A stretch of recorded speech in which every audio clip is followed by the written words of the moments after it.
শেষ আশ্রয়স্থল হচ্ছে মাননীয় প্রধানমন্ত্রী জননেত্রী শেখ হাসিনা। উনি নিশ্চয়ই ওনার আদর্শের লোক ব্যারিস্টার সুমন ভাই নিরাপত্তার জন্য হয়তো বিশেষ কোনো ব্যবস্থা নেবেন। এই ব্যাপারে আমরা সাধারণ জনগণ খুব বেশি আশাবাদী।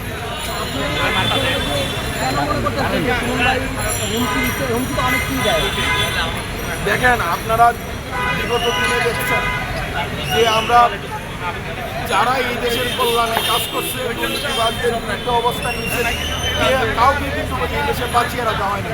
ইভেন আমাদের বঙ্গবন্ধুকে মেরে ফেলা হয়েছে, জাতীয় চার নেতাকে মেরে ফেলা হয়েছে। স্বাধীনতার পরবর্তীতে আপনারা দেখছেন এই যে হাসানুল্লাহ মাস্টার সাহেব সহ আমাদের প্রাণপ্রিয় SMP সাহেব, সাবেক অর্থমন্ত্রী সহ অনেক মানুষকে কিন্তু এরকম মেরে ফেলা হয়েছে যারা দেশের এবং রাষ্ট্রের সম্পদ। তেমনিভাবে ব্যারিস্টার সাইদুল হক সুমন ভাই একটি রাষ্ট্রের সম্পদ, আমাদের সিলেট বিভাগের সম্পদ।